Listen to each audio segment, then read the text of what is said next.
Hi, John Sortino again, your course coach, coaching you to become an entrepreneur coach for kids.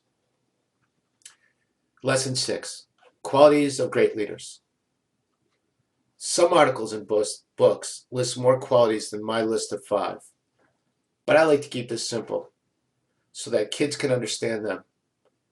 And frankly, 5 is an easier number to remember than a number like 10 or 20. In this lesson, we are going to learn what each word means, that you should positively reinforce these behaviors in your children. And you are not born with these qualities. You have to learn to practice them and use them. The 5 qualities of great leaders, in no order: trustworthy, resilient or persistent, vision, good communication, and good execution. When your child shows one of these behaviors, you'll want to positively reinforce them. For example, if you send a child to the store to get something for you and they bring back the money correctly, that is being trustworthy and showing good communication skills. You told them what you wanted them to do and they did exactly what you asked them to do. And it's showing good execution skills, especially if they did it in the time that you've asked them to do the little errand in. So positively reinforce this behavior. You might give them a candy bar. You might make them a special meal. You might say thank you. Let them know how important it is to you that they did that correctly. Show them that they did these things and that you noticed it. It reinforces them. Now, what does each of these qualities mean? Let's start with trustworthy. Trustworthy means reliable, devoted, steadfast, dedicated, loyal, and deserving of trust. As a CEO of the Vermont Teddy Bear Company, I wanted my employees to trust me. I set up rules in the company. One of my most important rules was I didn't want anybody to be fired by any one of my many managers or supervisors for something that they thought was wrong without the proper procedure of firing that person. In other words, no one could be fired on the spot. I initiated the 2 warning letters, and third time, no letter, you were fired. In the first letter, an employee, if a manager or supervisor wanted to correct some kind of behavior they were doing, like coming in late, wearing clothes that were torn, things like that, the supervisor or manager would write a letter saying to the employee, if you continue to come in late, you'll receive another letter. If you receive a second letter, the next time you come in late, I'm going to fire you. And in each letter it said, we don't want you to be fired, we just want you to correct this behavior. My employees they hated getting a letter, but they loved the process. Frankly, I really only fired one person in the company because pretty much no one wanted to be fired and everyone wanted to correct that behavior. So it not only taught the employees to trust me as a CEO because they couldn't get fired, but it also taught them and the supervisors to communicate together to work out their differences. You should put trust in your kids and show them that you, as a parent or teacher, appreciate the trust that you put in them and you've noticed about them. Resilience or persistence. Resilience, the ability to spring back quickly into shape after being bent, stretched, or deformed. That pretty much defines it. It's staying the course. Now, at the Teddy Bear Company, I wanted to make the best bears in the world, and I was resilient and persistent at doing so. At the beginning, I tried to sell my bears on a teddy bear card and didn't do real well with that. I quickly moved to selling my teddy bears in retail stores, some very large chains like Lord & Taylor's and Macy's.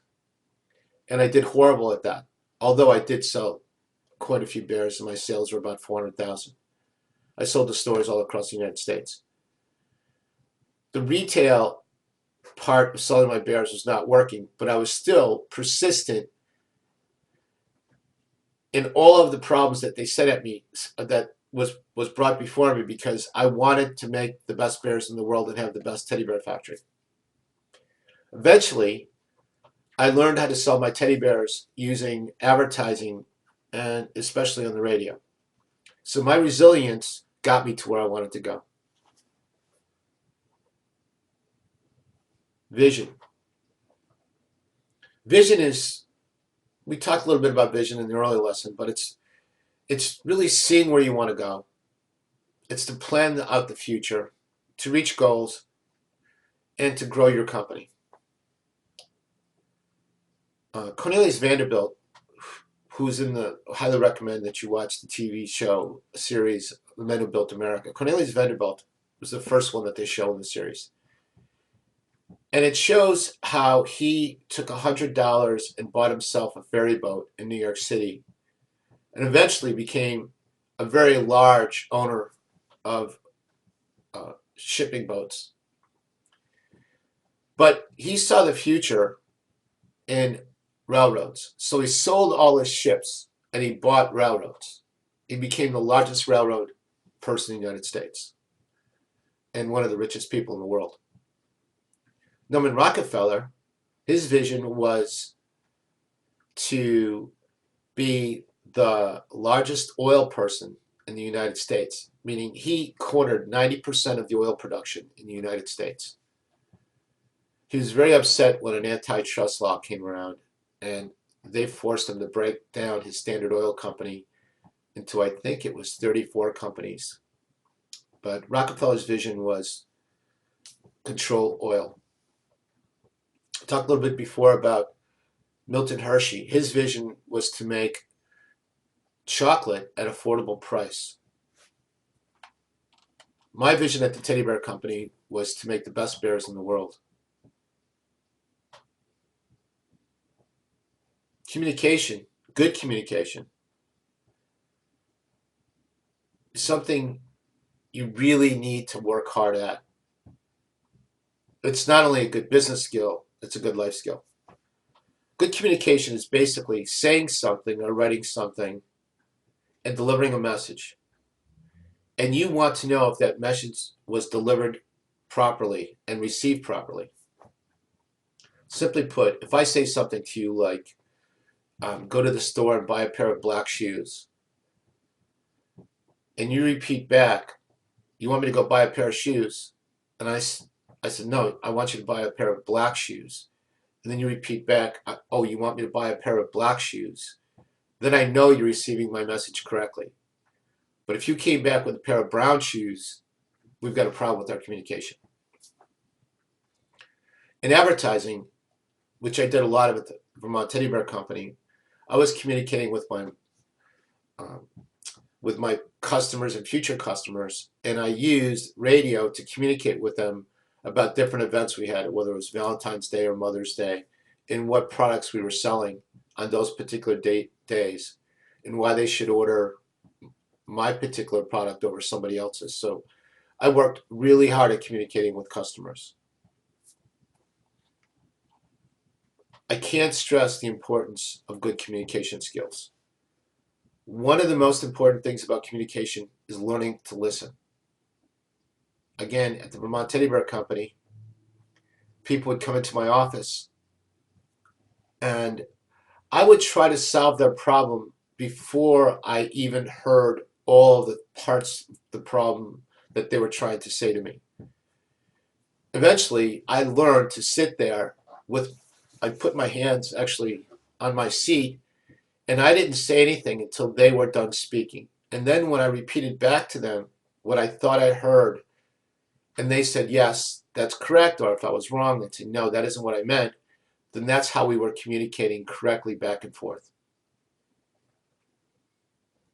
Some of the fun things that you can do with your child about communication is when you're watching TV or listening to a radio and an ad comes on, you might discuss, what was that ad about?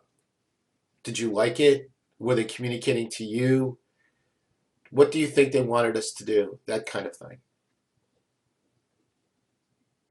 You can do that also in newspaper ads, magazine ads. I really enjoy watching commercials or looking at ads and trying to figure out if that company is communicating whatever message they're coming out with correctly to me. Execution. Business execution is kind of defined as execution management. And it's essentially translating your strategy into reality. It's not just accomplishing a task or a goal, but you are to achieve that task or goal with underlying objectives.